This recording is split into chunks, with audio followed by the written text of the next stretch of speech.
श्री नानक पद पंकज बंदन पद पंकज बंदन श्री अंगद दुख निकंदन श्री अमरदास गुरु हृदय त्यां बूंजी हृदय त्यागो श्री रामदास गुण गावो श्री अर्जुन विघ्नन के नाशक विघ्नन के नाशक श्री हरगोबिंद शुभ सुमत प्रकाशक श्री हर राय नमः कर जोरी जी नमः कर जोरी श्री हर कृष्ण मनाए बहोई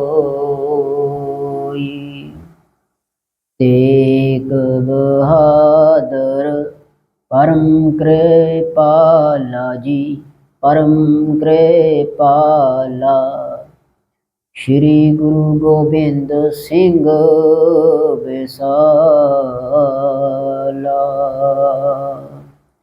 तरं तरं जी पन पन सीसा पन पन सीसा बंदो बार बार जगदीशा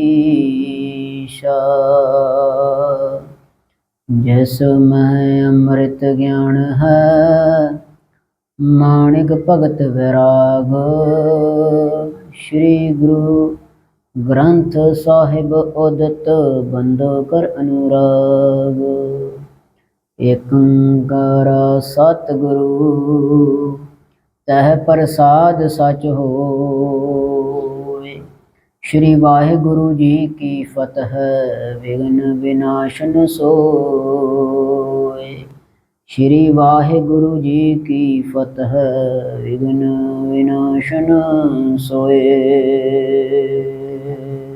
सतनाम श्री वाहिगुरु साहिब जीओ। श्री बाला संतुर वाज दोहरा परना पर पोटावई कह लड़ना ले अंक लालत मात विशाल हित सोकत बदन मयंक ललना पर पोटावई कह लड़ना ले अंक। वाहिगुरु जी का खालसा वाहिगुरु जी की फतेह। गुरु रूप गुरु स्वरूप खालसा साध संगत जी धन धन गुरु नानक देव महाराज ਦੇ ਪ੍ਰਕਾਸ਼ ਪੁਰਬ ਨੂੰ ਮੁੱਖ ਰੱਖਦਿਆਂ ਜਦੋਂ ਤੱਕ ਜਿਤਨੇ ਦਿਨ ਮਹਾਰਾਜ ਦੇ ਪ੍ਰਕਾਸ਼ ਪੁਰਬ ਦੇ ਵਿੱਚ ਹਨ ਉਤਨੇ ਦਿਨ ਲਈ ਗੁਰੂ ਨਾਨਕ ਪ੍ਰਕਾਸ਼ ਗ੍ਰੰਥ ਦੀ ਕਥਾ ਆਰੰਭ ਸੰਗਤਾਂ ਦੇ ਸਹਿਯੋਗ ਦੇ ਨਾਲ ਹੋਈ ਹੈ। ਆਪ ਸਭ ਸੰਗਤਾਂ ਨੇ ਬੜੇ ਪ੍ਰੇਮ ਦੇ ਨਾਲ ਪਿਛਲੇ ਪ੍ਰਸੰਗ ਦੇ ਵਿੱਚ ਧੰਨ ਗੁਰੂ ਨਾਨਕ ਸਾਹਿਬ ਮਹਾਰਾਜ ਦੇ ਇਸ ਧਰਤੀ ਤੇ ਆਉਣ ਦੇ ਕਾਰਨ ਸੁਣੇ ਨੇ ਵੀ ਧਰਤੀ ਤੇ ਪਾਪ ਬੜਾ ਵੱਧ ਗਿਆ। ਮਹਾਰਾਜ ਦੀ ਬਾਣੀ ਦੇ ਵਿੱਚ ਵੀ ਆਪਾਂ ਪੜ੍ਹਦੇ ਹਾਂ ਕਾਦੀ ਕੂੜ ਬੋਲ ਮਲ ਖਾਏ ਬ੍ਰਾਹਮਣ ਨਹਾਵੇ ਜੀਆ ਘਾਏ ਜੋਗੀ ਜੁਗਤ ਨਾ ਜਾਣੇ ਅੰਧ ਤੀਨੇ ਉਜਾੜੇ ਕਾ ਬੰਦ। ਕਾਜੀ ਬ੍ਰਾਹਮਣ ਤੇ ਜੋਗੀ ਜਿਹੜੇ ਧਾਰਮਿਕ ਪੁਰਸ਼ ਤੇ ਆਗੂ ਸਨ ਇਹੋ ਹੀ ਉਜਾੜਨ ਦਾ ਬੰਦ ਬਣ ਗਏ ਤਾਂ ਧਰਤੀ ਨੇ ਫਿਰ ਪੁਕਾਰ ਕੀਤੀ ਅਕਾਲ ਪੁਰਖ ਵਾਹਿਗੁਰੂ ਅੱਗੇ ਵੀ ਅਕਿਰਤ ਘਣਾ ਦਾ ਭਾਰ ਜਿਹੜਾ ਝੱਲਿਆ ਨਹੀਂ ਹੁਣ ਜਾਂਦਾ ਆਪ ਜੀ ਕਿਰਪਾ ਕਰਕੇ ਕੋਈ ਅਵਤਾਰੀ ਪੁਰਸ਼ ਭੇਜਣਾ ਕਰੋ। ਤਾਂ ਅਕਾਲ ਪੁਰਖ ਵਾਹਿਗੁਰੂ ਨੇ ਕਿਹਾ ਹੁਣ ਅਵਤਾਰਾਂ ਦੇ ਨਾਲ ਗੱਲ ਨਹੀਂ ਬਣਨੀ, ਅਸੀਂ ਆਪ ਜਿਹੜਾ ਹੈ ਬੇਦੀ ਕੁਲ ਵਿੱਚ ਤਿਨ ਬੇਦੀਆਂ ਕੇ ਕੁਲ ਵਿਖੇ ਪ੍ਰਗਟੇ ਨਾਨਕ ਰਾਏ। ਕਾਲੂ ਜੀ ਦੇ ਘਰ ਵਿਖੇ ਅਵਤਾਰ ਧਾਰਾਂਗੇ। ਸੋ ਅਕਾਲ ਪੁਰਖ ਵਾਹਿਗੁਰੂ ਨੇ ਧੰਨ ਗੁਰੂ ਨਾਨਕ ਸਾਹਿਬ ਮਹਾਰਾਜ ਦੇ ਸਰੂਪ ਵਿੱਚ ਆਉਣਾ ਕੀਤਾ ਹੈ। ਰਾਏ ਭੋਏ ਦੀ ਤਲਵੰਡੀ ਆਪ ਸੰਗਤਾਂ ਨੇ ਭਾਈ ਬਾਲਾ ਜੀ ਦੇ ਕਥਨ ਮੁਤਾਬਕ ਸਰਵਣ ਕੀਤੀ ਹੈ।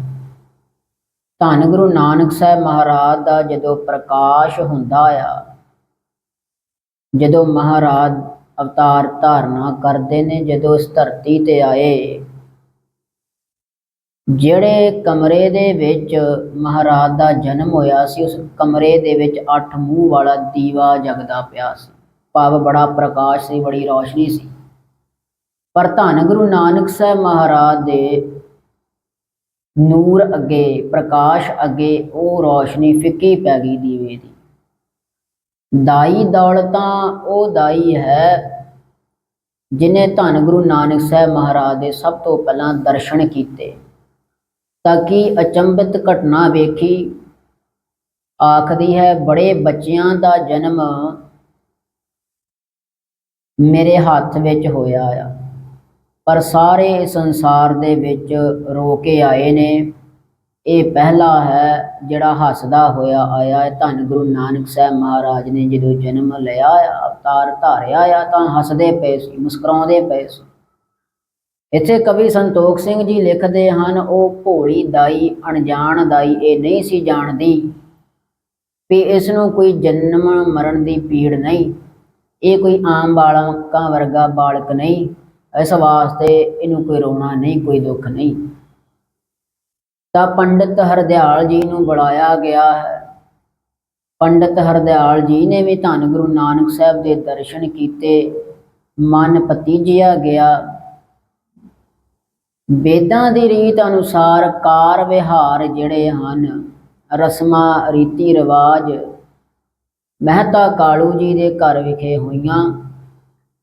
ਪੰਡਿਤ ਹਰਦਿਆਲ ਜੀ ਨੇ ਕੀ ਵੇਖਿਆ ਹੈ, ਬੜਾ ਸੁੰਦਰ ਸਰੂਪ ਆ। ਅੱਧੇ ਚੰਨ ਦੀ ਨਿਆਈ ਮਹਾਰਾਜ ਦਾ ਮਸਤਕ ਆ। ਸੋ ਜਿਵੇਂ ਬਾਹਾਂ ਹਨ ਉਹ ਗੋਡਿਆਂ ਤੋਂ ਲੰਬੀਆਂ ਹਨ, ਬੜਾ ਸੁੰਦਰ ਸਰੂਪ। ਤਾਂ ਮਹਿਤਾ ਕਾਲੂ ਜੀ ਨੂੰ ਪੰਡਿਤ ਦੱਸਦਾ ਆ ਵੀ ਇਹ ਕੋਈ ਆਮ ਬਾਲਕ ਨਹੀਂ, ਇਹ ਅਵਤਾਰੀ ਪੁਰਸ਼ ਆ, ਇਹਦੇ ਸਿਰ ਤੇ ਛਤਰ ਝੁੱਲੇਗਾ, ਇਹ ਚੱਕਰਵਰਤੀ ਹੋਵੇਗਾ। ਧੰਨ ਗੁਰੂ ਨਾਨਕ ਸਾਹਿਬ ਮਹਾਰਾਜ ਬਾਬਤ ਉਸਨੇ ਗੱਲ ਕਹੀ, ਇਹਦੇ ਪਿੱਛੇ ਧਨ ਬਹੁਤ ਆਵੇਗਾ, ਬੜੀ ਮਾਇਆ ਦੇ ਪਿੱਛੇ ਆਵੇਗੀ, ਪਰ ਇਹ ਕੋਲ ਨਹੀਂ ਰੱਖੇਗਾ, ਵੰਡ ਦਿਆ ਕਰੇਗਾ। ਇਹਦੀ ਸੋਭਾ ਕਦੀ ਘਟੇਗੀ ਨਹੀਂ, ਇਹਦੀ ਸੋਭਾ ਚਾਰੇ ਦਿਸ਼ਾ ਵਿੱਚ ਹੋਵੇਗੀ। ਸੋ ਅੱਜ ਤੱਕ ਧੰਨ ਗੁਰੂ ਨਾਨਕ ਸਾਹਿਬ ਮਹਾਰਾਜ ਦੀ ਸੋਭਾ ਹੈ। ਮਹਾਰਾਜ ਦਾ ਚੱਕਰ, ਹੁਕਮ, ਨਿਸ਼ਾਨ, ਉਪਦੇਸ਼ ਤੇ ਮਹਾਰਾਜ ਦੀ ਸਿੱਖੀ ਜਿਹੜੀ ਹੈ 10 ਦਿਸ਼ਾ ਦੇ ਵਿੱਚ ਹੈ। ਚੱਕਰਵਰਤੀ ਉਹਨੂੰ ਕਹਿੰਦੇ ਨੇ। ਤਾਂ ਪੰਡਿਤ ਹਰਦਿਆਲ ਜੀ ਜਦੋਂ ਆਪਣੇ ਘਰ ਨੂੰ ਵਾਪਸ ਜਾਂਦੇ ਹਨ, ਮਨ ਦੇ ਵਿੱਚ ਇੱਕ ਸ਼ੰਕਾ ਆਇਆ, ਇੱਕ ਹਿਰਖ ਕਹਿ ਲਵੋ ਆਇਆ ਵੀ ਮੇਰੀ ਉਮਰ ਬੜੀ ਵਡੇਰੀ ਹੋ ਗਈ ਆ, ਬੜੀ ਵੱਡੀ ਉਮਰ ਦਾ ਹੋ ਗਿਆ ਹੈ, ਮੌਤ ਦਾ ਕੁਝ ਪਤਾ ਨਹੀਂ ਕੱਲ ਆ ਜਾਵੇ। ਮੈਂ ਤਾਂ ਚਾਹੁੰਦਾ ਹਾਂ ਇਸ ਬੱਚੇ ਦੀਆਂ, ਇਸ ਬਾਲਕ ਦੀਆਂ, ਜਿਹਦਾ ਨਾਮ ਨਾਨਕ ਰੱਖਿਆ। ਨਾਨਕ ਦੇ ਅਰਥ ਵੀ ਸਰਵਣ ਕੀਤੇ। ਨਾਨਕ ਤੋਂ ਭਾਵ ਹੈ ਜਿਹੜਾ ਅੱਕ ਤੋਂ ਰਹਿਤ ਹੋਵੇ, ਨਾ ਅੱਕ। ਅੱਕ ਮਾਣੇ ਦੁੱਖ, ਜਿਹੜਾ ਦੁੱਖ ਤੋਂ ਰਹਿਤ ਹੋਵੇ ਅਤੇ ਦੁੱਖ ਤੋਂ ਰਹਿਤ ਕਰ ਦੇਵੇ, ਉਹ ਨਾਨਕ ਹੈ। ਸੋ ਜਿਹਦਾ ਨਾਮ ਨਾਨਕ ਰੱਖਿਆ ਹੈ, ਉਹਦੀਆਂ ਬਾਲ ਲੀਲਾਵਾਂ, ਵੱਡਾ ਹੋ ਕੇ ਕਿਸ ਤਰ੍ਹਾਂ ਉਪਦੇਸ਼ ਕਰਦਾ ਹੈ, ਕੀ ਕ੍ਰਿਸ਼ਮੇ ਕਰਦਾ ਹੈ, ਉਹ ਵੇਖਣਾ ਚਾਹੁੰਦਾ ਹਾਂ। ਪਰ ਉਮਰ ਬੜੀ ਵਡੇਰੀ ਹੈ, ਕਿਤੇ ਸੰਸਾਰ ਤੋਂ ਪਹਿਲਾਂ ਹੀ ਨਾ ਤੁਰ ਜਾਵਾਂ। ਤਾਂ ਫਿਰ ਮਨ ਦੇ ਵਿੱਚ ਇੱਕ ਗੱਲ ਵਿਚਾਰੀ ਵੀ ਜੇ ਇਹ ਬਾਲਕ ਜਾਣੀ ਜਾਣ ਹੈ ਤਾਂ ਮੇਰੀ ਇਹ ਅਰਦਾਸ ਜ਼ਰੂਰ ਸੁਣ ਲਵੇਗਾ ਤੇ ਮੈਨੂੰ ਆਪਣਾ ਉਪਦੇਸ਼ ਦੇਣਾ ਕਰੇਗਾ, ਭਾਵ ਮੈਨੂੰ ਆਪਣੀਆਂ ਬਾਲ ਲੀਲਾਵਾਂ ਦਿਖਾਵੇਗਾ। ਸੋ ਇਸ ਤਰ੍ਹਾਂ ਦਾ ਮਨੋਰਥ ਕਰਕੇ ਪੰਡਿਤ ਹਰਦਿਆਲ ਜੀ ਆਪਣੇ ਘਰ ਨੂੰ ਚਲੇ ਜਾਂਦੇ ਹਨ। ਨਾਮਕਰਨ ਤੱਕ ਦੀ ਸਾਖੀ ਪ੍ਰਸੰਗ ਸੰਗਤਾਂ ਨੇ ਸੁਣਨਾ ਕੀਤਾ। ਆਓ ਅੱਗੇ ਦਾ ਜੋ ਪ੍ਰਸੰਗ ਆ, ਜਿਸ ਤਰ੍ਹਾਂ ਧੰਨ ਗੁਰੂ ਨਾਨਕ ਦੇਵ ਮਹਾਰਾਜ ਖੇਡਾਂ ਕਰਦੇ ਹਨ, ਲੀਲਾਵਾਂ ਕਰਦੇ ਹਨ, ਉਹ ਬੜੇ ਪ੍ਰੇਮ ਦੇ ਨਾਲ ਸੁਣਨਾ ਕਰੀਏ। ਸੋ ਪ੍ਰੇਮ ਸਹਿਤ ਆਖਣਾ ਸਤਨਾਮ ਸ਼੍ਰੀ ਵਾਹਿਗੁਰੂ ਸਾਹਿਬ ਜੀਓ। ਸਤਨਾਮ ਸ੍ਰੀ ਵਾਹਿਗੁਰੂ ਸਾਹਿਬ ਜੀਓ। ਸ੍ਰੀ ਬਾਲਾ ਸੰਤੁਰ ਵਾਚ ਦੋਹਰਾ, ਪਲਣਾ ਪਰ ਪੋਟਾਵਈ ਕਹਿ ਲਲਨਾ ਲੈ ਅੰਕ। ਸੋ ਮਾਤਾ ਤ੍ਰਿਪਤਾ ਜਿਹੜੀ ਹੈ ਪਾਲਣੇ ਪੰਘੂੜੇ ਵਿੱਚ ਲੈ ਕਰਕੇ ਬਾਲ ਗੁਰੂ ਨਾਨਕ ਸਾਹਿਬ ਮਹਾਰਾਜ ਨੂੰ, ਬਾਲਾ ਪ੍ਰੀਤਮ ਜੀ ਨੂੰ ਲੈ ਕਰਕੇ ਬੈਠੇ ਹਨ। ਲਾਲਤ ਮਾਤ ਵਿਸਾਲ ਹਿਤ ਸੁੰਕਤ ਬਦਨ ਮਯੰਕ। ਸੋ ਬੜਾ ਲਾੜ ਲਡਾਉਂਦੀ ਹੈ ਮਾਤਾ ਤ੍ਰਿਪਤਾ, ਆਪਣੇ ਬਾਲ ਦੇ ਨਾਲ ਬੜੀਆਂ ਖੇਡਾਂ ਕਰਦੀ ਹਨ ਅਤੇ ਸੁੰਦਰ ਸਰੂਪ ਧੰਨ ਗੁਰੂ ਨਾਨਕ ਦੇਵ ਮਹਾਰਾਜ ਜੀ ਦਾ ਆਪਣੇ ਬੱਚੇ ਨੂੰ ਬਾਰ-ਬਾਰ ਮਾਤਾ ਤ੍ਰਿਪਤਾ ਚੁੰਮਦੀ ਹੈ। ਚੌਪਈ ਆਨਨ ਅਰ ਜਾਨਤ ਨਿਹਾਰੀ। ਸੋ ਅਤੇ ਨਿਹਾਰੀ ਸੂਰਤ ਹੈ ਧੰਨ ਗੁਰੂ ਨਾਨਕ ਦੇਵ ਮਹਾਰਾਜ ਦੀ, ਬੜੀ ਪਿਆਰੀ ਸੂਰਤ ਕਵੀ ਜੀ ਵਰਣਨ ਕਰਨ ਲੱਗੇ ਹਨ। ਲੀਲ ਲਲਤੰ ਆਰਤ ਹਾਰੀ। ਅਤੇ ਧੰਨ ਗੁਰੂ ਨਾਨਕ ਸਾਹਿਬ ਮਹਾਰਾਜ ਦੀ ਸੁੰਦਰਤਾ ਇਸ ਪ੍ਰਕਾਰ ਵਰਣਨ ਕਰਦੇ ਹਨ ਫੁੱਲਾਂ ਦਾ ਜਿਹੜਾ ਹਨ ਉਦਾਹਰਨਾਂ ਦੇ ਕਰਕੇ। ਬੜੀ ਮੋਹਕ ਜਿਹੜੀ ਹੈ ਸੂਰਤ ਹੈ। ਸੋ ਇੱਕ ਸੂਰਤ ਹੁੰਦੀ ਆ ਨਾ ਵੀ ਜਿਹਨੂੰ ਵੇਖ ਕੇ ਕਾਮ ਚੜ ਜਾਵੇ, ਇਸਤਰੀ ਦੀ ਜਾਂ ਮਰਦ ਦੀ। ਇਹ ਲੋਕ ਗੱਲਾਂ ਨੇ, ਦੁਨਿਆਵੀ ਗੱਲ ਹੈ ਤੇ ਕੋਈ ਪੜਦਾ ਨਹੀਂ। ਪਰ ਗੁਰੂ ਸਾਹਿਬਾਨਾਂ ਦੀ ਜਦੋਂ ਮੂਰਤ ਦੀ ਗੱਲ ਆਉਂਦੀ ਆ, ਸੂਰਤ ਦੀ ਗੱਲ ਆਉਂਦੀ ਆ ਨਾ, ਤਾਂ ਕਵੀ ਸੰਤੋਖ ਸਿੰਘ ਜੀ ਨੇ ਬਾਰ-ਬਾਰ ਲਿਖਿਆ ਹੈ, ਉਹਨੂੰ ਵੇਖ ਕੇ ਸਾਰੀਆਂ ਇੱਛਾਵਾਂ ਮਿਟ ਜਾਂਦੀਆਂ ਨੇ, ਕਾਮ ਨਹੀਂ ਚੜ੍ਹਦਾ, ਉਹਨੂੰ ਵੇਖ ਕੇ ਬੰਦਾ ਰੱਜ ਜਾਂਦਾ। ਸੋ ਐਸੀ ਅਵਤਾਰਾਂ ਪੁਰਖਾਂ ਦੀ ਬਿਰਤੀ ਹੁੰਦੀ, ਸੂਰਤ ਹੁੰਦੀ ਆ। ਸੋ ਇਹੋ ਜਿਹੀ ਸੂਰਤ ਹੈ ਜਿਹਨੂੰ ਵੇਖ ਕੇ ਸਾਰੇ ਮੋਹੇ ਜਾਂਦੇ ਹਨ, ਪਰ ਮਨ ਵਿੱਚ ਕੋਈ ਇੱਛਾ ਨਹੀਂ ਰਹਿੰਦੀ। ਲੋਚਨ ਅਮਲ ਕਮਲ ਦਲ ਜੈਸੇ। ਸੋ ਲੋਚਨ ਜਿਹੜੇ ਹਨ ਮਾਣੇ ਅੱਖਾਂ ਹਨ ਕਮਲ ਦੇ ਦਲ, ਕਮਲ ਦੀਆਂ ਪੰਖੜੀਆਂ ਵਰਗੇ ਹਨ ਮਹਾਰਾਜ ਦੀਆਂ ਅੱਖਾਂ। ਨਾਸਾ ਤਿਲ ਪਰ ਛੂਣ ਨਹਿ ਵੈਸੇ। ਤੇ ਜਿਹੜੀਆਂ ਨਾਸਕਾਵਾਂ ਹਨ ਮਹਾਰਾਜ ਦੇ, ਜਿਹੜੇ ਨੱਕ ਹਨ, ਉਹਨਾਂ ਦੀ ਉਪਮਾ ਕਹਿੰਦੇ ਜਿਹੜੇ ਤਿਲ ਦਾ ਫੁੱਲ ਹੈ ਉਹ ਵੀ ਨਹੀਂ ਕਰ ਸਕਦਾ, ਭਾਵ ਉਹਦੇ ਬਰਾਬਰ ਵੀ ਨਹੀਂ। ਸੁੰਦਰ ਅਲੰਕਾਰ ਕਰਵਾਏ। ਸੋ ਜਿਹੜੇ ਬੱਚੇ ਨੂੰ ਪਾਉਣ ਵਾਸਤੇ ਨਾ ਸੁੰਦਰ ਅਲੰਕਾਰ ਤੋਂ ਭਾਵ ਗਹਿਣੇ ਬਣਵਾਏ ਹਨ।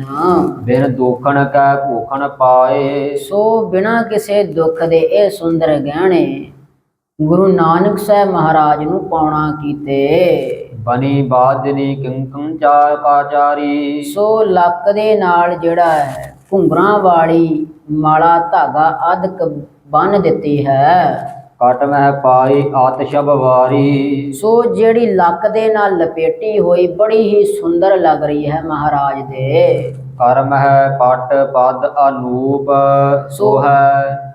ਸੋ ਜਿਹੜੇ ਪੈਰਾਂ ਦੇ ਵਿੱਚ ਝਾਂਜਰਾਂ ਪਾਈਆਂ ਗਈਆਂ ਨੇ। ਹੁਣ ਇਸ ਗੱਲ ਦੇ ਵਿੱਚ ਵੀ ਕੋਈ ਤਰਕ ਕਰ ਸਕਦਾ ਹੈ ਅਲਪ ਬੁੱਧੀ ਦੇ ਨਾਲ ਵੀ ਗੁਰੂ ਨਾਨਕ ਸਾਹਿਬ ਜੀ ਨੂੰ ਝਾਂਜਰਾਂ ਪਵਾਤੀਆਂ, ਜਿੱਦਾਂ ਮਰਜੀ ਹੁਣ ਕੋਈ ਤਰਕ ਕਰੇ, ਪਰ ਮਹਾਰਾਜ ਅਜੇ ਬਾਲ ਸਰੂਪ ਦੇ ਵਿੱਚ ਆ ਤੇ ਉਹ ਝਾਂਜਰਾਂ ਇਸ ਵਾਸਤੇ ਪੁਰਾਤਨ ਸਮੇਂ ਵਿੱਚ ਪਾ ਦਿੰਦੇ ਹੁੰਦੇ ਸੀ। ਮਾਤਾ ਕੋਈ ਫੈਸ਼ਨ ਨਹੀਂ ਸੀ ਵੀ ਮਾਤਾ ਜੇ ਕੰਮ ਕਰਦੀ ਪਈ ਆ, ਅੰਦਰ ਬਾਲ ਜਿਹੜਾ ਹੈ ਭੰਗੂੜੇ 'ਚ ਸੁੱਤਾ ਪਿਆ, ਜੇ ਉੱਠੇ ਤਾਂ ਆਪਣੀਆਂ ਲੱਤਾਂ ਹਿਲਾਵੇਗਾ ਤੇ ਆਵਾਜ਼ ਆ ਜਾਏਗੀ ਮਾਤਾ ਜੀ ਨੂੰ, ਤਾਂ ਮਾਤਾ ਨੂੰ ਪਤਾ ਲੱਗ ਜੂਗਾ ਵੀ ਬੱਚਾ ਜਿਹੜਾ ਜਾਗ ਪਿਆ ਆ। ਸੋ ਇਸ ਵਿਸ਼ੇ ਦੇ ਤਹਿਤ ਉਹ ਝਾਂਜਰਾਂ ਆਦਿ ਘੁੰਗਰੂ ਪਵਾਏ ਜਾਂਦੇ ਸਨ, ਹੋਰ ਕੋਈ ਗੱਲ ਨਹੀਂ ਸੀ। ਹਜੇ ਗੁਰੂ ਨਾਨਕ ਸਾਹਿਬ ਮਹਾਰਾਜ ਬਾਲ ਸਰੂਪ ਹੈ, ਸਿੱਖੀ ਦਾ ਪ੍ਰਚਾਰ ਨਹੀਂ ਹਜੇ ਹੋਇਆ। ਤਾਂ ਕਈ ਇਸ ਗੱਲ ਤੇ ਵੀ ਕਵੀ ਸੰਤੋਖ ਸਿੰਘ ਜੀ ਨੂੰ ਸਿੱਧਾ ਟਾਰਗੇਟ ਕਰ ਦਿੰਦੇ ਵੀ ਕਵੀ ਜੀ ਨੇ ਆਹ ਲਿਖ ਦਿੱਤਾ, ਵਾਹ ਲਿਖਦਾ, ਆਪਣੀ ਮੱਤ ਨਹੀਂ ਥੋੜ੍ਹੀ ਚਲਾਉਂਦੇ।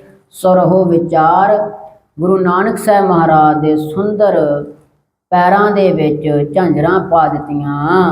ਜੋ ਦੇਖੈ ਤਿਸ ਕੋ ਮਨ ਮੋਹੈ। ਜਿਹੜਾ ਐਸਾ ਸਰੂਪ ਮਹਾਰਾਜ ਦਾ ਦੇਖਦਾ ਹੈ ਉਹਦਾ ਮਨ ਬਦੋ ਬਦੀ ਮੋਹਿਆ ਜਾਂਦਾ ਹੈ। ਦੋਏ ਦੋਏ ਦਸਨ ਅਦਰ ਦੁਤ ਹੋਤੀ। ਸੋ ਜਿਹੜੇ ਦੋ ਦੰਦ ਹਨ ਹੇਠਾਂ ਨੂੰ, ਸੋ ਪਟ ਬ੍ਰਿਧਮ ਜਿਉ ਜੁਗ ਮੋਤੀ। ਸੋ ਇਸ ਤਰ੍ਹਾਂ ਦੇ ਲੱਗਦੇ ਹਨ ਜਿਵੇਂ ਮੂੰਗੇ ਦੇ ਡੱਬੇ ਦੇ ਵਿੱਚ ਦੋ ਮੋਤੀ ਪਏ ਹੋਣ। ਭਾਵ ਮਹਾਰਾਜ ਦੇ ਦੰਦਾਂ ਦੀ ਉਪਮਾ ਕਵੀ ਸੰਤੋਖ ਸਿੰਘ ਜੀ ਨੇ ਮੋਤੀਆਂ ਦੇ ਨਾਲ ਕੀਤੀ ਹੈ। ਉਹ ਵੀ ਬੜੇ ਸੁੰਦਰ ਲੱਗਦੇ ਹਨ।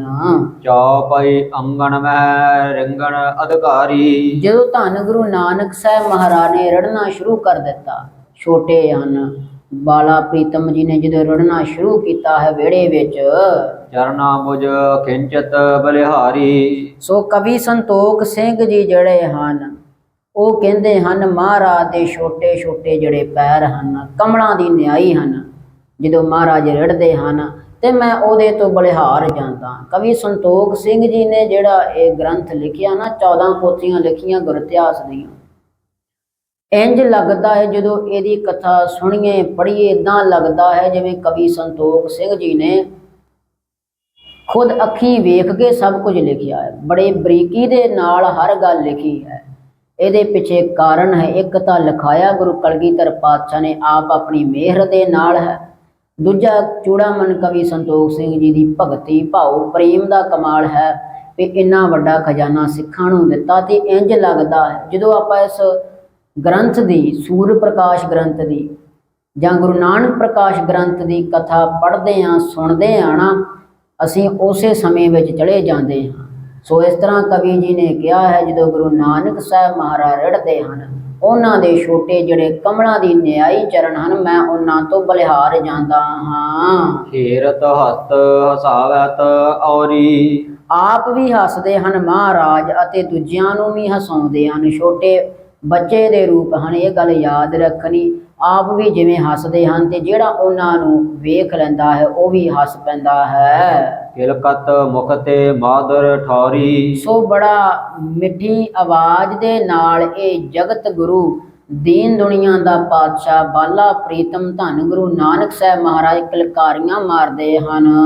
ਬੇਦੀ ਕੁਲ ਕੀ ਆਨ ਬਤੂਟੀ। ਸੋ ਬੇਦੀ ਕੁਲ ਦੀਆਂ ਜਿਹੜੀਆਂ ਇਸਤਰੀਆਂ ਹਨ, ਸ਼ਰੀਕਾ ਜਿਹੜਾ ਹੈ ਉਹ ਆਣ ਕਰਕੇ ਮੂਰਤ ਪੇਖ ਜਨ ਆਨੰਦ ਦੁਬੂਟੀ। ਜਦੋਂ ਧੰਨ ਗੁਰੂ ਨਾਨਕ ਸਾਹਿਬ ਮਹਾਰਾਜ ਦਾ ਸੁੰਦਰ ਮੁਖ ਵੇਖਦੀਆਂ ਹਨ, ਮਨ ਨੂੰ ਬੜਾ ਆਨੰਦ ਆਉਂਦੀ। ਜਿਵੇਂ ਪਹਿਲਾਂ ਦਾਸ ਨੇ ਬੇਨਤੀ ਕੀਤੀ ਨਾ, ਅਵਤਾਰੀ ਪੁਰਸ਼ਾਂ ਦਾ ਜਿਹੜਾ ਮੁਖ ਹੁੰਦਾ ਨਾ, ਜਾਂ ਸੰਤ ਮਹਾਂਪੁਰਖਾਂ ਦਾ ਜਿਹੜਾ ਚਿਹਰੇ ਦੇ ਦਰਸ਼ਨ ਹੁੰਦੇ ਨਾ, ਇਹਦੇ ਕਰਨ ਦੇ ਨਾਲ, ਦਰਸ਼ਨ ਕਰਨ ਦੇ ਨਾਲ ਹੀ ਮਨ ਤ੍ਰਿਪਤਿਆ ਜਾਂਦਾ ਹੈ, ਮਨ ਰੱਜ ਜਾਂਦਾ। ਸੋ ਇਸ ਤਰ੍ਹਾਂ ਬੇਦੀ ਕੁਲ ਦੀਆਂ ਸ਼ਰੀਕੇ ਦੀਆਂ ਔਰਤਾਂ ਆਉਂਦੀਆਂ ਨੇ, ਧੰਨ ਗੁਰੂ ਨਾਨਕ ਸਾਹਿਬ ਮਹਾਰਾਜ ਦੇ ਦਰਸ਼ਨ ਕਰਦੀਆਂ ਹਨ, ਆਨੰਦ ਪ੍ਰਾਪਤ ਹੁੰਦਾ ਹੈ। ਗਹਿ ਕਰ ਪੁਜ ਤੇ ਅੰਕ ਬਸਾਵੈ। ਸੋ ਬਾਹਾਂ ਦੇ ਨਾਲ ਛੋਟੇ ਸਰੂਪ ਹਨ, ਧੰਨ ਗੁਰੂ ਨਾਨਕ ਸਾਹਿਬ ਜੀ ਨੂੰ ਚੁੱਕ ਲੈਂਦੀਆਂ ਨੇ। ਪਰਮ ਪ੍ਰੇਮ ਕਰ ਹਰਖ ਲੜਾਵੈ। ਸੋ ਬੜਾ ਪ੍ਰੇਮ ਕਰਦੀਆਂ ਹਨ, ਬੜਾ ਲਾਡ ਲਡਾਉਂਦੀਆਂ ਹਨ ਇਸਤਰੀਆਂ। ਬੋਲੇ ਬਚਨ ਤਤਰੈ ਮੀਠੇ। ਸੋ ਤੋਤਲੀ ਜ਼ੁਬਾਨ ਦੇ ਨਾਲ ਧੰਨ ਗੁਰੂ ਨਾਨਕ ਸਾਹਿਬ ਮਹਾਰਾਜ ਬੜੇ ਮਿੱਠੇ ਬਚਨ ਬੋਲ ਰਹੇ ਨੇ। ਸੁਣੈ ਨਾਰ ਨਰ ਲਾਗਹਿ ਈਠੇ। ਸੋ ਜਿਹੜਾ ਵੀ ਸੁਣਦਾ ਹੈ, ਨਰ ਨਾਰ, ਭਾਵੇਂ ਉਹ ਬੰਦਾ ਸੁਣੇ ਜਾਂ ਇਸਤਰੀ ਸੁਣੇ, ਬੜੇ ਮਨ ਨੂੰ ਲੱਗਦੇ ਹਨ, ਬੜੇ ਮੋਹੇ ਜਾਂਦੇ ਹਨ ਜਦੋਂ ਧੰਨ ਗੁਰੂ ਨਾਨਕ ਸਾਹਿਬ ਮਹਾਰਾਜ ਤੋਤਲੀ ਜ਼ੁਬਾਨ ਦੇ ਨਾਲ ਕੁਝ ਬੋਲਦੇ ਹਨ। ਤਾਂ ਇਸ ਤਰ੍ਹਾਂ ਦਾ ਸਮਾਂ ਹੈ ਉਸ ਵੇਲੇ ਰਾਏ ਭੋਏ ਦੀ ਤਲਾਉਣੀ। ਸੱਚੀ ਬੜਾ ਸੁਭਾਗਾ ਸਮਾਂ ਉਹ ਦੁਨੀਆ ਤੇ ਰਿਹਾ ਹੋਵੇਗਾ, ਉਹਦੇ ਨਾਲ ਦੀ ਕੋਈ ਰੀਸ ਨਹੀਂ। ਤੇ ਅਸੀਂ ਕਵੀ ਜੀ ਦਾ ਧੰਨਵਾਦ ਕਰ ਸਕਦੇ ਹਾਂ ਇੱਥੇ ਵੀ ਉਹਨਾਂ ਨੇ ਸਾਨੂੰ ਉਸ ਸਮੇਂ ਦੇ ਵਿੱਚ ਲਿਆਣਤਾ, ਬੜੀ ਬਰੀਕੀ ਦੇ ਨਾਲ ਦੱਸਿਆ ਹੈ ਧੰਨ ਗੁਰੂ ਨਾਨਕ ਸਾਹਿਬ ਮਹਾਰਾਜ ਕਿਵੇਂ ਚੋਜ ਕਰਦੇ ਨੇ। ਤਾਂ ਤੋਤਲੀ ਜ਼ਬਾਨ ਦੇ ਨਾਲ ਜਦੋਂ ਬੋਲਦੇ ਹਨ, ਲੋਕਾਂ ਨੂੰ ਬੜਾ ਵਧੀਆ ਲੱਗਦਾ ਹੈ, ਮੋਹੇ ਜਾ ਰਹੇ ਹਨ।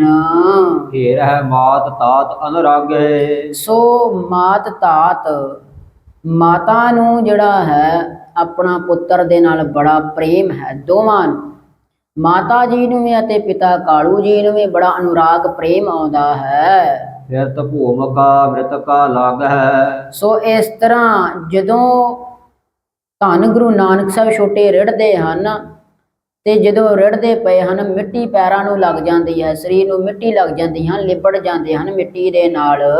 ਲਗੀ ਧੂਰ ਤਨ ਉਹ ਧੂਸਰ ਹੋਏ। ਸੋ ਜਦੋਂ ਤਨ ਨੂੰ ਧੂੜ ਮਿੱਟੀ ਲੱਗਦੀ ਹੈ ਸਾਰਾ ਸਰੀਰ ਜਿਹੜਾ ਹੈ ਲਿਬੜਿਆ ਜਾਂਦਾ ਹੈ ਮਹਾਰਾਜਿਆਂ ਦਾ। ਅੰਬਲੇ ਅੰਬਾ ਅੰਗ ਧੋਏ। ਮਾਤਾ ਤ੍ਰਿਪਤਾ ਜੀ ਕੀ ਕਰਦੇ ਹਨ, ਫਿਰ ਜਲ ਲੈ ਕਰਕੇ ਨਾ ਤਾਂ ਧੰਨ ਗੁਰੂ ਨਾਨਕ ਸਾਹਿਬ ਮਹਾਰਾਜ ਜੀ ਦਾ ਇਸ਼ਨਾਨ ਕਰਾਉਣਾ ਕਰਦੇ ਹਨ, ਸਾਫ਼ ਕਰਦੇ ਹਨ। ਮਲ ਕਰ ਮੁਖ ਮੱਜਣ ਕਰਵਾਇਓ। ਸੋ ਮਲ ਕੇ ਐ ਚੰਗੀ ਤਰ੍ਹਾਂ ਮਲ ਕੇ ਮਾਤਾ ਜੀ ਧੰਨ ਗੁਰੂ ਨਾਨਕ ਸਾਹਿਬ ਜੀ ਨੂੰ ਨਹਾਉਂਦੇ ਹਨ, ਫਿਰ ਇਸ ਤਰ੍ਹਾਂ ਇਸ਼ਨਾਨ ਕਰਵਾਇਆ ਜਾਂਦਾ ਹੈ। ਪਹੁੰਚ ਸਰੀਰ ਅੰਕ ਬੈ ਸਾਇਓ। ਸੋ ਬਾਅਦ ਵਿੱਚ ਮਾਤਾ ਜੀ ਸਰੀਰ ਨੂੰ ਪੂੰਝਦੇ ਹਨ, ਗਿੱਲੇ ਪਿੰਡੇ ਨੂੰ ਪੂੰਝਦੇ ਹਨ। ਦੋਹਰਾ ਝਗਲੀ ਝੀਨ ਨਵੀਨ ਪੁੰਨ ਪਰਹਾਈ ਤਨ ਤਾਤ। ਆਪਣੇ ਪੁੱਤਰ ਨੂੰ ਧੰਨ ਮਾਤਾ ਤ੍ਰਿਪਤਾ ਜੀ ਫਿਰ ਝੱਗੀ ਪਵਾਉਂਦੀ ਹੈ, ਛੋਟੀ ਪੋਸ਼ਾਕ ਪਾਉਣਾ ਕਰਦੀ ਹੈ। ਜਦੋਂ ਉਹ ਨਵਾ ਦਿੰਦੀ ਹੈ ਫਿਰ ਪੂੰਝਦੀ ਹੈ, ਇਸ ਤਰ੍ਹਾਂ ਲਾੜ ਲੜਾਉਂਦੀ ਹੈ। ਇਸ ਤਰ੍ਹਾਂ ਦੇਖਭਾਲ ਮਾਤਾ ਤ੍ਰਿਪਤਾ ਜੀ ਕਰ ਰਹੇ ਹਨ। ਪੈ ਕੋ ਪਾਨ ਕਰਾਏ ਕੈ ਪੋ ਢਾਏ ਕਰ ਮਾਤ। ਸੋ ਇਸ ਤਰ੍ਹਾਂ ਫਿਰ ਦੁੱਧ ਦੇ ਕਰਕੇ ਮਾਤਾ ਜੀ ਧੰਨ ਗੁਰੂ ਨਾਨਕ ਦੇ ਮਹਾਰਾਜ ਨੂੰ ਸਵਾ ਦਿੰਦੇ ਹਨ।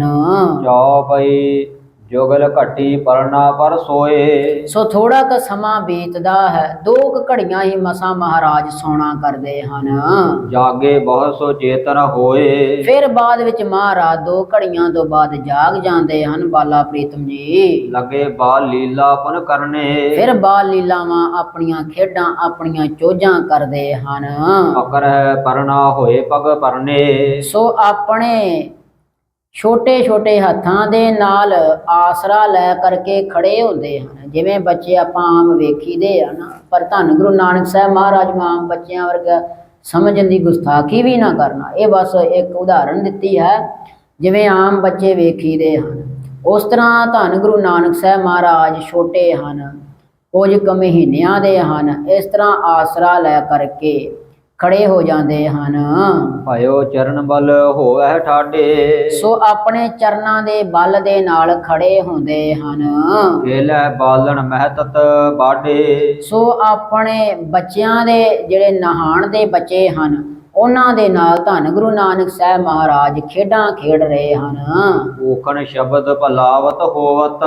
ਸੋ ਆਪਣੇ ਆਪ ਨਹੀਂ ਆਉਂਦੇ, ਫਿਰ ਜਦੋਂ ਘਰੋਂ ਚਲੇ ਜਾਂਦੇ ਹਨ ਜੇਕਰ ਮਾਤਾ ਜੀ ਬੁਲਾਉਣ ਫਿਰ ਆਉਂਦੇ ਹਨ, ਲੱਭ ਕੇ ਲਿਆਉਣ ਫਿਰ ਆਉਂਦੇ ਹਨ। ਇਸ ਤਰ੍ਹਾਂ ਗੁਰੂ ਸਾਹਿਬ ਜੀ ਦੇ ਪਾਏ ਗਹਿਣੇ ਵੀ ਸ਼ੋਭਦੇ ਹਨ, ਚੋਜਾਂ ਪਏ ਕਰਦੇ ਹਨ। ਨੈਣ ਛਬੀਲੇ ਸ਼ਬ ਸੋ ਜੋਵਤ। ਸੋ ਕਵੀ ਜੀ ਆਖਦੇ ਹਨ ਧੰਨ ਗੁਰੂ ਨਾਨਕ ਸਾਹਿਬ ਜੀ ਦੇ ਜਿਹੜੇ ਨੈਣ ਆ ਨਾ, ਅੱਖਾਂ ਨੇ ਛਬੀਲੇ ਮਨ ਨਸ਼ੀਲੀਆਂ ਨੇ, ਭਾਵ ਆਪਣੇ ਵੱਲ ਖਿੱਚਣ ਵਾਲੀਆਂ ਅੱਖਾਂ ਨੇ। ਇਸ ਤਰ੍ਹਾਂ ਅੱਖਾਂ ਦੀ ਉਪਮਾ ਕਵੀ ਸੰਤੋਖ ਸਿੰਘ ਕਰਦੇ ਹਨ। ਬਿਨ ਬੋਲੇ ਨਹਿ ਆਲਹਿ ਆਵੈ। ਜਦੋਂ ਇੱਕ ਵਾਰੀ ਧੰਨ ਗੁਰੂ ਨਾਨਕ ਸਾਹਿਬ ਬਾਹਰ ਖੇਡਣ ਚਲੇ ਗਏ, ਜਿੰਨਾ ਚਿਰ ਕੋਈ ਬੁਲਾ ਕੇ ਨਹੀਂ ਨਾ ਲਿਆਉਂਦਾ ਵੀ ਘਰੇ ਆ ਜਾਓ, ਆਪਣੇ ਆਪ ਨਹੀਂ ਆਉਂਦੇ। ਸੋ ਇਸ ਤਰ੍ਹਾਂ ਬੱਚਿਆਂ ਦੇ ਨਾਲ ਖੇਡ ਰਹੇ ਹਨ ਜਗਤ ਦੇ ਪਿਤਾ ਦੀਨ ਦੁਨੀਆ ਦੇ ਪਾਤਸ਼ਾਹ। ਵਿਸ਼ੂ ਪਛਾਤ ਪਰਪ ਮਹਿ ਧਾਵੈ। ਸੋ ਪਿੱਛੋਂ ਜਿਹੜੇ ਹਨ ਮਾਤਾ ਪਿਤਾ ਲੱਭਦੇ ਵੀ ਹਨ, ਆਪੇ ਗਲੀ ਵਿੱਚ ਚਲੇ ਜਾਂਦੇ ਹਨ। ਜਨਨੀ ਅਸਨ ਹਕਾਰ ਖੁਆਵੈ। ਫਿਰ ਜਨਨੀ ਭਾਵ ਮਾਤਾ ਤ੍ਰਿਪਤਾ ਜੀ ਬੁਲਾ ਕਰਕੇ ਲੱਭ ਕਰਕੇ ਲਿਆਉਂਦੇ ਹਨ। ਨਹਿ ਆਘਾਤ ਦੋਖਤ ਬਲ ਜਾਵੈ। ਸੋ ਆਪਣੇ ਆਪ ਤਾਂ ਆਉਂਦੇ ਨਹੀਂ, ਤਾਂ ਫਿਰ ਆਪੇ ਹੀ ਲੱਭ ਕੇ ਧੰਨ ਮਾਤਾ ਤ੍ਰਿਪਤਾ ਜੀ ਕਿਤੇ ਲੈ ਆਉਂਦੇ ਹਨ ਜਿੱਥੇ ਖੇਡਦੇ ਹਨ। ਦੋਹਰਾ ਦਦ ਅਰ ਓਦਨ ਮਾਤ ਤੇ ਅਰਦਕ ਖਾਏ ਭਲਾਏ। ਫਿਰ ਧੰਨ ਗੁਰੂ ਨਾਨਕ ਸਾਹਿਬ ਮਹਾਰਾਜ ਜੀਆਂ ਨੂੰ ਮਾਤਾ ਤ੍ਰਿਪਤਾ ਜੀ ਜਿਹੜੇ ਦਹੀਂ ਤੇ ਚੌਲ ਖਵਾਉਂਦੇ ਨੇ। ਜਿਹੜੇ ਦਹੀਂ ਤੇ ਚੌਲ ਹਨ ਗੁਰੂ ਨਾਨਕ ਸਾਹਿਬ ਮਹਾਰਾਜ ਦਾ ਵੀ ਪ੍ਰਿਯ ਭੋਜਨ ਆ। ਤੇ ਸੂਰਜ ਪ੍ਰਕਾਸ਼ ਗ੍ਰੰਥ ਦੇ ਵਿੱਚ ਅਗਾਂਹ ਵੀ ਸਾਖੀ ਆਉਂਦੀ, ਧੰਨ ਗੁਰੂ ਹਰਗੋਬਿੰਦ ਪਾਤਸ਼ਾਹ ਮਹਾਰਾਜ ਦਾ ਵੀ ਪ੍ਰਿਯ ਭੋਜਨ ਹੈ। ਛੋਟੇ ਹੁੰਦੇ ਮਹਾਰਾਜ ਨੂੰ ਵੀ ਮਾਤਾ ਗੰਗਾ ਛਕਾਉਂਦੇ ਰਹੇ। ਫਿਰ ਗੁਰੂ ਗੋਬਿੰਦ ਸਿੰਘ ਮਹਾਰਾਜ ਬਾਬਤ ਵੀ ਉਹੀ ਪੜ੍ਹਨ ਸੁਣਨ ਨੂੰ ਮਿਲਦਾ ਹੈ ਇਤਿਹਾਸ ਦੇ ਗ੍ਰੰਥਾਂ ਦੇ ਵਿੱਚ ਵੀ ਦਹੀਂ ਚੌਲ ਇਹਨਾਂ ਦਾ ਪ੍ਰਿਯ ਭੋਜਨ ਹੈ। ਸੋ ਰਹੋ ਵਿਚਾਰ, ਮਾਤਾ ਤ੍ਰਿਪਤਾ ਜੀ ਆਪਣੇ ਪੁੱਤਰ ਧੰਨ ਗੁਰੂ ਨਾਨਕ ਦੇਵ ਜੀ ਨੂੰ ਦਹੀਂ ਚੌਲ ਖਵਾਉਂਦੇ ਨੇ, ਪਰ ਕੀ ਕਰਦੇ ਹਨ ਪਾਤਸ਼ਾਹ, ਥੋੜਾ ਜਿਹਾ ਖਾਂਦੇ ਹਨ, ਅੱਧਾ ਕੁ ਖਾਂਦੇ ਹਨ, ਫਿਰ ਬਾਹਰ ਖੇਡਣ ਭੱਜ ਜਾਂਦੇ ਨੇ। ਬਾਲਕ ਲੀਲਾ ਕਰਤ ਸਭ ਅਲਖ ਜੋ ਲਖਿਆ ਨਾ ਜਾਏ। ਕਵੀ ਸੰਤੋਖ ਸਿੰਘ ਜੀ ਬੜੇ ਪ੍ਰੇਮ ਦੇ ਨਾਲ, ਬੜੇ ਵਿਰਾਗ ਦੇ ਨਾਲ ਕਹਿੰਦੇ ਨੇ, ਕਹਿੰਦੇ ਇਹੋ ਜੀਆਂ ਬਾਲ ਲੀਲਾਵਾਂ ਕੀਤੀਆਂ ਨੇ ਗੁਰੂ ਨਾਨਕ ਸਾਹਿਬ ਮਹਾਰਾਜ, ਇਹੋ ਜੀਆਂ ਚੋਜਾਂ, ਇਹੋ ਜੀਆਂ ਖੇਡਾਂ ਕਰਦੇ ਨੇ ਜਿਹੜੀਆਂ ਕਿ ਦੱਸੀਆਂ ਨਹੀਂ ਜਾ ਸਕਦੀਆਂ, ਜਿਹੜੀਆਂ ਕਿ ਲਿਖੀਆਂ ਨਹੀਂ ਜਾ ਸਕਦੀਆਂ। ਇਹ ਕਥਨ ਤੋਂ ਬਾਹਰ ਆ, ਅਕਥ ਆ। ਧੰਨ ਗੁਰੂ ਨਾਨਕ ਸਾਹਿਬ ਮਹਾਰਾਜ ਦੀ ਕਮਾਈ ਅਕਥ ਆ, ਮਹਾਰਾਜ ਦਾ ਸਰੂਪ ਅਕਥ ਆ, ਮਹਾਰਾਜ ਦੀ ਹਰ ਇੱਕ ਚੀਜ਼ ਅਕਥ ਆ। ਤਾਂ ਇਹੋ ਜੀਆਂ ਬੜੀਆਂ ਚੋਜਾਂ ਕਰਦੇ ਹਨ ਧੰਨ ਗੁਰੂ ਸਾਹਿਬ ਨਾਨਕ ਦੇਵ ਮਹਾਰਾਜ ਜੀ, ਜੋ ਕਿ ਦੱਸੀਆਂ ਨਹੀਂ ਜਾ ਸਕਦੀਆਂ, ਜਿਹੜੀਆਂ ਕਿ ਲਿਖੀਆਂ ਨਹੀਂ ਜਾ ਸਕਦੀਆਂ।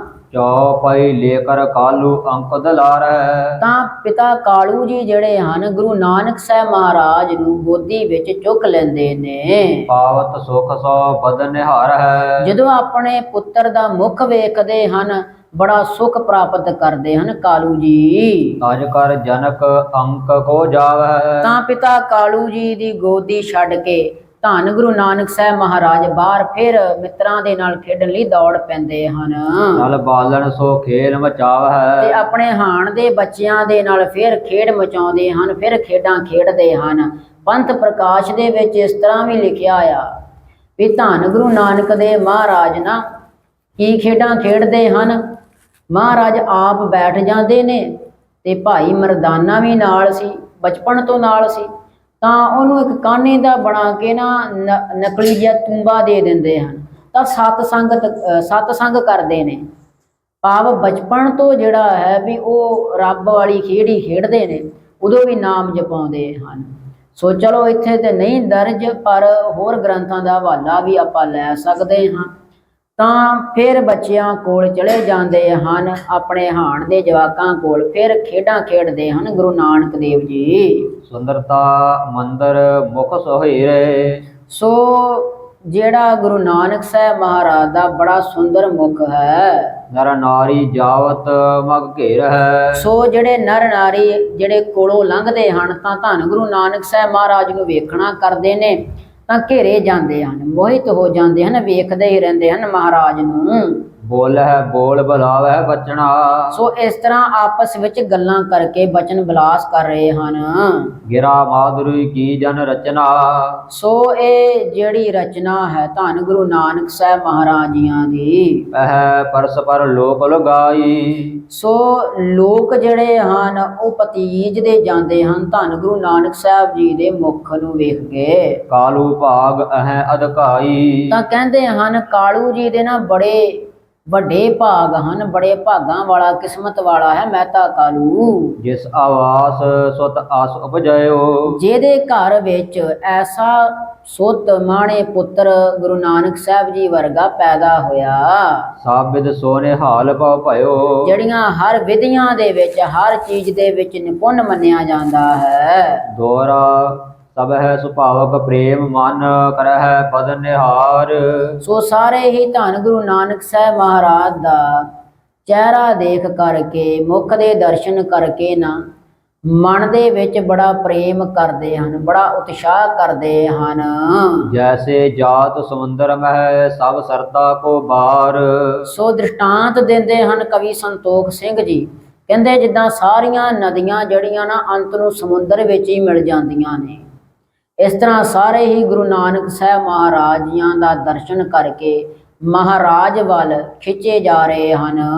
ਚੌਪਈ ਚੱਕ ਚਕੋਰ ਲੋਕਨ ਜੇ ਬ੍ਰੰਦਾ। ਸੋ ਜਿਸ ਤਰ੍ਹਾਂ ਜਿਹੜੀ ਹੈ ਚਕੋਰ ਜਿਹੜੀ ਚੰਦ ਨੂੰ ਵੇਖ ਕੇ ਖੁਸ਼ ਹੁੰਦੀ ਖਿੜਦੀ ਹੈ। ਚੰਦਰ ਬਦਨ ਦੇਟ ਆਨੰਦ ਕੰਦਾ। ਸੋ ਇਸ ਤਰ੍ਹਾਂ ਗੁਰੂ ਨਾਨਕ ਸਾਹਿਬ ਜੀ ਦਾ ਚੰਦਰਮਾ ਵਰਗਾ ਮੁਖ ਵੇਖ ਕੇ ਲੋਕ ਉਤਸ਼ਾਹ ਕਰਦੇ ਹਨ, ਖੁਸ਼ ਹੁੰਦੇ ਨੇ। ਸੁੰਦਰ ਰੂਪ ਹੀਰ ਰਵ ਨਿਆਈ। ਜਿਸ ਤਰ੍ਹਾਂ ਗੁਰੂ ਸਾਹਿਬ ਜੀ ਦਾ ਸਰੂਪ ਸੂਰਜ ਦੀ ਵੀ ਨਿਆਈ ਵੀ ਹੈ, ਜਿਸ ਤਰ੍ਹਾਂ ਸੂਰਜ ਵੱਲ ਵੇਖ ਕਰਕੇ ਜਨ ਅਰਬਿੰਦ ਬਦਨ ਵਿਗਸਾਈ। ਜਿਸ ਤਰ੍ਹਾਂ ਕਮਲ ਦਾ ਫੁੱਲ ਖਿੜਿਆ ਜਾਂਦਾ ਹੈ ਸੂਰਜ ਵੱਲ ਵੇਖ ਕੇ, ਇਸੇ ਤਰ੍ਹਾਂ ਲੋਕ ਖਿੜ ਜਾਂਦੇ ਹਨ ਮਹਾਰਾਜ ਦਾ ਤੇਜ ਪ੍ਰਤਾਪ ਵੇਖ ਕੇ। ਕੰਟਕ ਜੋ ਸੁਣ ਕੇ ਬਰਬਾਨੀ। ਜਿਸ ਤਰ੍ਹਾਂ ਸ਼ਿਕਾਰੀ ਜਿਹੜਾ ਹੈ ਨਾ, ਜਦੋਂ ਹਿਰਨ ਦਾ ਸ਼ਿਕਾਰ ਕਰਦਾ ਇੱਕ ਖਾਸ ਕਿਸਮ ਦਾ ਆਵਾਜ਼ ਉਹ ਕੱਢਦਾ ਹੈ, ਇੱਕ ਘੰਟੀ ਵਜਾਉਂਦਾ ਖਾਸ ਕਿਸਮ ਦੀ।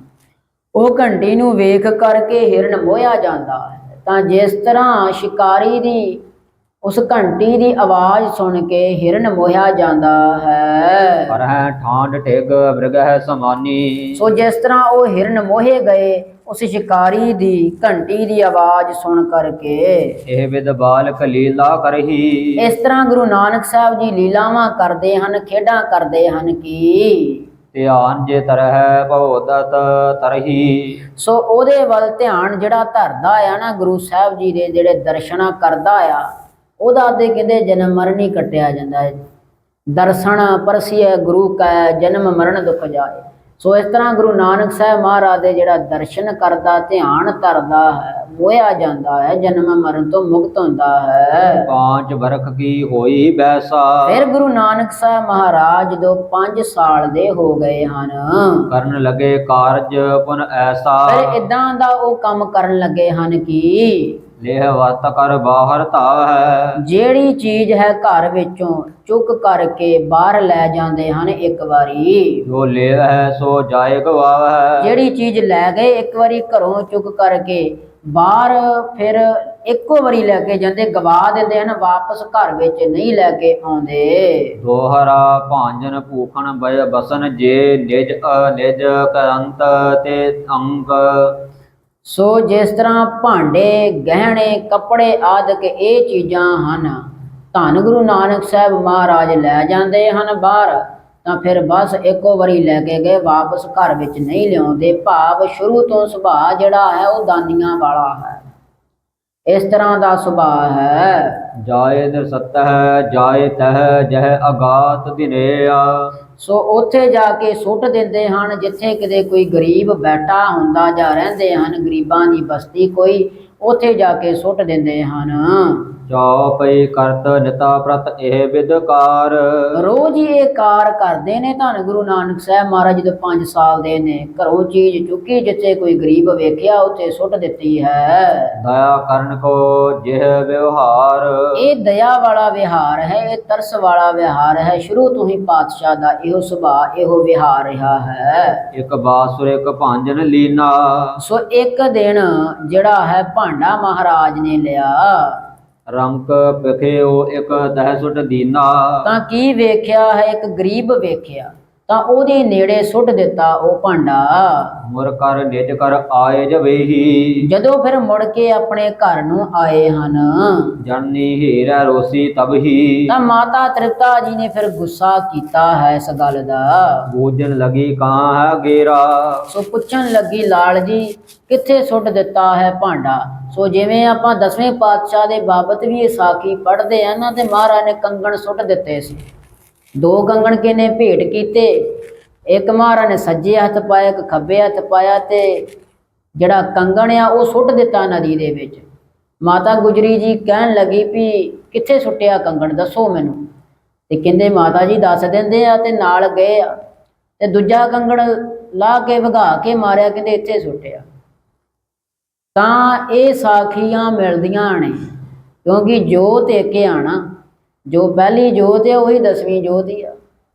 ਤਾਂ ਹੁਣ ਮਾਤਾ ਤ੍ਰਿਪਤਾ ਪੁੱਛਦੀ ਆ ਵੀ ਕਿੱਥੇ ਸੁੱਟਿਆ ਜਿਹੜਾ ਭਾਂਡਾ ਹੱਥ 'ਚ ਫੜੀ ਬੈਠਾ ਸੀ। ਅਬ ਥੋ ਕਰਮ ਹੈ ਭਈ ਨਾ ਦੇਰਾ। ਅਜੇ ਥੋੜੀ ਦੇਰ ਪਹਿਲਾਂ ਤਾਂ ਤੇਰੇ ਹੱਥ ਵਿੱਚ ਸੀ, ਇਹ ਭਾਂਡਾ ਕਿੱਥੇ ਗਵਾ ਆਇਆ। ਮੁਖ ਤੇ ਕਹਿ ਨਾ ਉੱਤਰ ਕੋ। ਤਾਂ ਧੰਨ ਗੁਰੂ ਨਾਨਕ ਸਾਹਿਬ ਮਹਾਰਾਜ ਨੇ ਕੋਈ ਜਵਾਬ ਨਹੀਂ ਦਿੱਤਾ, ਮੁਖ ਤੇ ਕੋਈ ਉੱਤਰ ਨਹੀਂ ਦਿੱਤਾ। ਭਏ ਤੂਸ਼ਣੀ ਗਦਦਾ ਜੋ। ਸੋ ਜਿਹੜਾ ਮਹਾਰਾਜ ਚੁੱਪ ਕੀਤੇ ਰਹੇ ਹਨ, ਕੋਈ ਜਵਾਬ ਮਾਤਾ ਤ੍ਰਿਪਤਾ ਨੂੰ ਮੁੜ ਨਾ ਦਿੱਤਾ। ਕਰਮ ਹੈ ਲੈ ਲੱਕਰੀ ਤਬ ਮਾਤਾ। ਤਾਂ ਮਾਤਾ ਤ੍ਰਿਪਤਾ ਨੇ ਫਿਰ ਇੱਕ ਸੋਟੀ ਫੜੀ ਹੈ, ਨਰ ਪਾਵਨ ਲਾਗੀ ਨਿਜ ਤਾਤਾ। ਆਪਣੇ ਪੁੱਤਰ ਨੂੰ, ਧੰਨ ਗੁਰੂ ਨਾਨਕ ਸਾਹਿਬ ਮਹਾਰਾਜ ਨੂੰ ਡਰਾਵਾ ਦੇਣ ਲੱਗੀ ਹੈ ਮਾਤਾ ਤ੍ਰਿਪਤਾ, ਜਿਵੇਂ ਮਾਤਾਵਾਂ ਅਕਸਰ ਕਰਦੀਆਂ, ਤਾਂ ਡਰਾਵਾ ਦੇਣ ਲੱਗੀ ਹੈ। ਦੋਹਰਾ ਮ੍ਰਿਗ ਅਰਪਕ ਸੇ ਚਤਤ ਚੱਖ ਕਰੇ ਨੀਜ ਡਰ ਮਾਤ। ਸੋ ਧੰਨ ਗੁਰੂ ਨਾਨਕ ਸਾਹਿਬ ਦੀ ਉਪਮਾ ਵਿੱਚ ਕਵੀ ਸੰਤੋਖ ਸਿੰਘ ਜੀ ਕਹਿੰਦੇ, ਜਿਵੇਂ ਹਿਰਨੀ ਦਾ ਬੱਚਾ ਦੀਆਂ ਅੱਖਾਂ ਹੁੰਦੀਆਂ ਨੇ ਨਾ, ਐਵੇਂ ਮਹਾਰਾਜ ਦੀਆਂ ਅੱਖਾਂ, ਤੇ ਅੱਖਾਂ ਜਿਹੜੀਆਂ ਹਨ ਨੀਵੀਆਂ ਪਾਲੀਆਂ ਮਾਤਾ ਦੇ ਡਰ ਤੋਂ। 5 ਸਾਲ ਦੀ ਉਮਰ ਧੰਨ ਗੁਰੂ ਨਾਨਕ ਸਾਹਿਬ ਦੀ, ਤਾਂ ਕਿੰਨਾ ਸੁੰਦਰ ਉਹ ਦ੍ਰਿਸ਼ ਹੋਵੇਗਾ। ਸੱਚਮੁੱਚ ਹੀ ਮਾਤਾ ਜਿਹੜੀ ਡਾਂਟ ਰਹੀ ਆ ਤੇ ਮਾਤਾ ਦੇ ਡਰ ਤੋਂ ਅੱਖਾਂ ਨੀਵੀਆਂ ਪਾਲੀਆਂ ਧੰਨ ਗੁਰੂ ਨਾਨਕ ਸਾਹਿਬ ਮਹਾਰਾਜ ਨੇ। ਆਖੋ ਸਤਨਾਮ ਸ਼੍ਰੀ ਵਾਹਿਗੁਰੂ ਸਾਹਿਬ। ਤਾਂ ਇਸ ਤਰ੍ਹਾਂ ਹੁੰਦਾ ਹੈ। ਸਗਲ ਭਏ ਜਖ ਦੋ ਮਨੋ ਸ਼ੋਰਤ ਸਰਤਾ ਗਾਤ। ਸੋ ਜਿਹੜੀ ਹੈ ਕੋਈ ਉੱਤਰ ਨਹੀਂ ਦਿੱਤਾ। ਮਾਤਾ ਜੀ ਪੁੱਛਦੇ ਰਹਿੰਦੇ ਹਨ ਵੀ ਕਿੱਥੇ ਹੈ ਭਾਂਡਾ, ਕਿੱਥੇ ਸੁੱਟ ਦਿੱਤਾ ਹੈ, ਪਰ ਨੀਵੀਆਂ ਪਾਈ ਬੈਠੇ ਹਨ ਹਜੂਰ। ਜੋ ਪਈ ਲਾਲੂ ਪਿਤਰ ਬੰਬ ਤਬ ਆਇਓ। ਜਦੋਂ ਮਾਤਾ ਜੀ ਡਾਂਡ ਰਹੀ ਹੈ ਗੁਰੂ ਨਾਨਕ ਸਾਹਿਬ ਜੀ ਨੂੰ, ਉਦੋਂ ਚਾਚਾ ਲਾਲੂ ਜੀ ਉਸ ਵੇਲੇ ਆ ਗਏ। ਕਰਨਾ ਰਸਮੈ ਸੋ ਸੋਹਟ ਕਰਸ਼ਟ ਗਾਇਓ। ਸੋ ਕਰੁਣਾ ਕਰਕੇ, ਤਰਸ ਕਰਕੇ ਆਪਣੇ ਭਤੀਜੇ ਗੁਰੂ ਨਾਨਕ ਸਾਹਿਬ ਜੀ ਨੂੰ ਮਾਤਾ ਤ੍ਰਿਪਤਾ ਤੋਂ ਛਡਾ ਲਿਆ ਵੀ ਨਾ ਮਾਰ ਇਸ ਨੂੰ। ਰਿਸ ਕੀਨੇ ਕਹਿਰੀ ਪੁਨ ਵਾਕੂ। ਸੋ ਇਸ ਤਰ੍ਹਾਂ ਵਾਕ ਕਹੇ ਹਨ ਮਾਤਾ ਜੀ ਨੇ, ਫਿਰ ਵਚਨ ਕਹੇ ਹਨ। ਵਾ ਔਗਣ ਕੀਨੇ ਇਨ ਪ੍ਰਾਪੂ। ਸੋ ਆਪ ਜੀ ਨੂੰ, ਲਾਲੂ ਜੀ ਆਪ ਜੀ ਨੂੰ ਨਹੀਂ ਪਤਾ, ਪਹਿਲਾਂ ਇਹਨਾਂ ਨੇ ਬੜੇ ਔਗੁਣ ਭਾਵ ਬੜੀਆਂ ਸ਼ੈਤਾਨੀਆਂ ਕੀਤੀਆਂ ਹਨ। ਇਹ ਬੜੇ ਸ਼ੈਤਾਨ ਨੇ। ਲੈ ਸਦਨ ਤੇ ਵਤ ਨ ਜੇ ਰਹਿ। ਜਿਹੜੀ ਬਸ ਘਰੋਂ ਚੀਜ਼ ਚੁੱਕ ਲੈਂਦੇ ਹਨ, ਇੱਕ ਵਾਰੀ ਘਰੋਂ ਬਾਹਰ ਗਈ ਆ ਉਹ ਮੁੜ ਕੇ ਨਾ ਆਈ। ਬਾਹਰ ਨ ਆਨ ਹੈ ਬਾਹਰ ਗੇ ਰਹਿ। ਸੋ ਬਾਹਰ ਹੀ ਕਿਤੇ ਸੁੱਟ ਦਿੰਦੇ ਹਨ, ਪਤਾ ਨਹੀਂ ਕੀ ਕਰਦੇ। ਇੱਕ ਵਾਰੀ ਜਿਹੜੀ ਚੀਜ਼ ਚੁੱਕ ਲਈ, ਗਹਿਣਾ ਗੱਟਾ ਜਾਂ ਫਿਰ ਭਾਂਡੇ ਜਾਂ ਕੱਪੜੇ ਕੋਈ ਵੀ ਚੁੱਕ ਲਏ ਹਨ, ਬਾਹਰ ਹੀ ਗਵਾ ਆਉਂਦੇ ਹਨ, ਵਾਪਸ ਮੁੜ ਕੇ ਘਰ ਵਿੱਚ ਨਹੀਂ ਆਉਂਦੇ। ਨਿਠਰ ਨਿਡਰ ਸੋ ਢੀਠ ਇਸ ਜੈਸਾ। ਇਹ ਮਾਤਾ ਤ੍ਰਿਪਤਾ ਜੀ ਕਹਿੰਦੇ ਇੱਕ ਤਾਂ ਨਿਡਰ ਆ, ਇਹਨੂੰ ਡਰ ਨਹੀਂ ਕਿਸੇ ਦਾ, ਦੂਜਾ ਇਹ ਢੀਠ ਆ। ਆਪਣੇ ਪੁੱਤਰ ਗੁਰੂ ਨਾਨਕ ਸਾਹਿਬ ਜੀ ਨੂੰ ਕਹਿੰਦੇ ਜਿਨ੍ਹਾਂ ਦੀ ਉਮਰ 5 ਸਾਲ ਨੇ ਉਸ ਵੇਲੇ, ਕਹਿੰਦੇ ਲਾਲੂ ਜੀ ਇੱਕ ਤਾਂ ਇਹ ਢੀਠ ਆ, ਇੱਕ ਤਾਂ ਇਹ ਨਿਡਰ ਆ, ਇਹਨਾਂ ਨੂੰ ਕਿਸੇ ਗੱਲ ਦਾ ਡਰ ਨਹੀਂ ਹੈ। ਅਬਲਾ ਹੋ ਨਾ ਨਿਹਾਰਿਓ ਐਸਾ। ਅਤੇ ਮੈਂ ਪਹਿਲਾਂ ਮਾਤਾ ਤ੍ਰਿਪਤਾ ਜੀ ਨੇ ਵੇਖੋ ਬਚਨ ਕਿੱਦਾਂ ਕਹੇ, ਕਹਿੰਦੇ ਮੈਂ ਪਹਿਲਾਂ ਇਹੋ ਜਿਹਾ ਕੋਈ ਬੱਚਾ ਨਹੀਂ ਵੇਖਿਆ। ਭਾਵੇਂ ਮਾਤਾ ਜੀ ਨੇ ਅਣਜਾਣ ਪੁਣੇ ਵਿੱਚ ਕਹੇ, ਪਰ ਧੰਨ ਗੁਰੂ ਨਾਨਕ ਸਾਹਿਬ ਵਰਗਾ ਪਹਿਲਾਂ ਨਾ ਕੋਈ ਹੋਇਆ, ਨਾ ਕੋਈ ਬਾਅਦ ਚੋਂ ਹੀ ਹੋਇਆ। ਕਹਿੰਦੇ ਇਹ ਢੀਠ ਆ, ਇਹ ਨਿਡਰ ਆ, ਚੀਜ਼ਾਂ ਗਵਾ ਆਉਂਦਾ ਆ, ਇਦਾਂ ਦਾ ਬੱਚਾ ਤੇ ਮੈਂ ਪਹਿਲਾਂ ਕਦੀ ਨਹੀਂ ਕਿਸੇ ਦਾ ਵੇਖਿਆ। ਪੂਰਵ ਇਨ ਬਹੁ ਵਤ ਗਵਾਈ। ਪਹਿਲਾਂ ਹੀ ਇਹਨਾਂ ਨੇ ਬੜੀਆਂ ਵਸਤੂਆਂ ਘਰ ਦੀਆਂ ਗਵਾ ਲਈਆਂ ਨੇ। ਹਾਂ ਕਹਿ ਰਹੀ ਸਮਝ ਹੈ ਆਈ। ਮੈਂ ਬੜਾ ਇਹਨਾਂ ਨੂੰ ਸਮਝਾਉਣਾ ਕਰਦੇ ਹਾਂ, ਪਰ ਇਹ ਸਮਝਦੇ ਹੀ ਨਹੀਂ। ਆਸਨ ਯੋਗ ਅਵੈ ਤੁਝ ਸ਼ੋਰਾ। ਸੋ ਇਸ ਤਰ੍ਹਾਂ ਕਹਿੰਦੀ ਹੈ ਮਾਤਾ ਤ੍ਰਿਪਤਾ ਜੀ, ਹੁਣ ਨਹੀਂ ਮੈਂ ਤੈਨੂੰ ਛੱਡਦੀ, ਹੁਣ ਮੈਂ ਤੈਨੂੰ ਦੱਸਾਂਗੀ। ਐਸਾ ਕਾਜ ਨਾ ਕਰ ਪੁਨ ਔਰਾ। ਮੈਂ ਤੈਨੂੰ ਇਸ ਤਰ੍ਹਾਂ ਕੁੱਟਾਂਗੀ ਵੀ ਬਾਅਦ ਵਿੱਚ ਨਹੀਂ ਤੂੰ ਇਹੋ ਜਿਹਾ ਕੰਮ ਕਰਦਾ ਜਿਵੇਂ ਅਕਸਰ ਮਾਵਾਂ ਕਰਦੀਆਂ ਹਨ ਘਰ ਵਿੱਚ। ਇਸ ਤਰ੍ਹਾਂ ਮਾਤਾ ਤ੍ਰਿਪਤਾ ਜੀ ਨੇ ਕਿਹਾ ਹੁਣ ਨਹੀਂ ਮੈਂ ਤੈਨੂੰ ਲਾਲ ਛੱਡਦੀ ਵੀ ਬਾਅਦ ਵਿੱਚ ਤੂੰ ਇਦਾਂ ਦਾ ਕੰਮ ਨਹੀਂ ਕਰਦਾ ਵੀ ਚੀਜ਼ ਚੁੱਕ ਕੇ ਗਵਾ ਦੇਵੇਂ। ਦੋਹਰਾ ਜਨਨੀ ਔ ਸਮਝਾਏ ਕੈ ਉਰ ਪਰ ਆਇਓ ਨੇਹੋ। ਇਸ ਤਰ੍ਹਾਂ ਸਮਝਾਉਂਦੀ ਹੈ ਮਾਤਾ ਤ੍ਰਿਪਤਾ ਜੀ, ਡਾਂਟਦੀ ਹੈ, ਗੁੱਸਾ ਕਰਦੀ, ਪਰ ਫਿਰ ਨੇਹ ਪ੍ਰੇਮ ਆ ਜਾਂਦਾ ਹੈ, ਫਿਰ ਤਰਸ ਆ ਜਾਂਦਾ ਹੈ ਲਾਲ ਵੱਲ ਵੇਖ ਕੇ। ਕਰਗਹਿ ਅੰਕ ਬਿਠਾਇਓ ਨਿਜ ਸੁਤ ਕਰਨਾ ਗੇਹੋ। ਤਾਂ ਮਾਤਾ ਤ੍ਰਿਪਤਾ ਜੀ ਨੇ ਗੁੱਸਾ ਕੀਤਾ, ਫਿਰ ਬਾਅਦ ਵਿੱਚ ਮੋਹ ਕੀਤਾ, ਪ੍ਰੇਮ ਕੀਤਾ ਆਪਣੇ ਪੁੱਤਰ ਧੰਨ ਗੁਰੂ ਨਾਨਕ ਸਾਹਿਬ ਮਹਾਰਾਜ ਨੂੰ। ਫਿਰ ਗੋਦੀ ਵਿੱਚ ਬਿਠਾਇਆ ਹੈ ਅਤੇ ਆਪਣੇ ਪੁੱਤਰ ਦਾ ਮੂੰਹ ਇਸ ਤਰ੍ਹਾਂ ਸਾਫ਼ ਕੀਤਾ। ਚੌਪਈ ਪੋਛਤ ਈਸ਼ਣ ਸਤਾਨਨ ਛਪ। ਸੋ ਇਸ ਤਰ੍ਹਾਂ ਬੜਾ ਸੁੰਦਰ ਮਹਾਰਾਜ ਦਾ ਚਿਹਰਾ ਸ਼ੋਭ ਰਿਹਾ ਹੈ ਮਾਤਾ ਜੀ ਦੀ ਗੋਦੀ ਵਿੱਚ। ਸ਼ਕੀ ਮੋਹ ਮੈਂ ਵੇਖ ਜਨਨੀ ਤਪ। ਤਾਂ ਆਪਣੇ ਮਨ ਦੇ ਵਿੱਚ ਇਸ ਤਰ੍ਹਾਂ ਮੋਹ ਕੀਤਾ ਹੈ ਮਾਤਾ ਤ੍ਰਿਪਤਾ ਜੀ ਨੇ ਅਤੇ ਪਛਤਾਵਾ ਵੀ ਕੀਤਾ। ਪਛਤਾ ਤਾਪ ਕਰਤ ਚਿਤ ਮਾਹੀ। ਸੋ ਮਨ ਦੇ ਵਿੱਚ ਇਸ ਤਰ੍ਹਾਂ ਕਿਹਾ ਹੈ, ਹਮਰੇ ਸਦਨ ਏਕ ਸੁਤ ਆਹੀ। ਤਾਂ ਕਹਿੰਦੀ ਹੈ ਮਾਤਾ ਕਿ ਮੈਂ ਕਿਹਨੂੰ ਡਾਂਟਦੀ ਹਾਂ, ਕਿਹਦੇ ਤੇ ਮੈਂ ਜਿਹੜਾ ਹੈ ਉਹ ਗੁੱਸਾ ਕਰਦੀ ਹਾਂ। ਇੱਕ ਹੀ ਪੁੱਤਰ ਹੈ ਮੇਰੇ ਘਰ ਦੇ ਵਿੱਚ ਗੁਰੂ ਨਾਨਕ ਦੇਵ ਜੀ, ਇੱਕ ਹੀ ਪੁੱਤਰ ਹਨ। ਬਾਲ ਬੈਸ ਇਹ ਆਪਨ ਕਰ ਪਰਖੋ।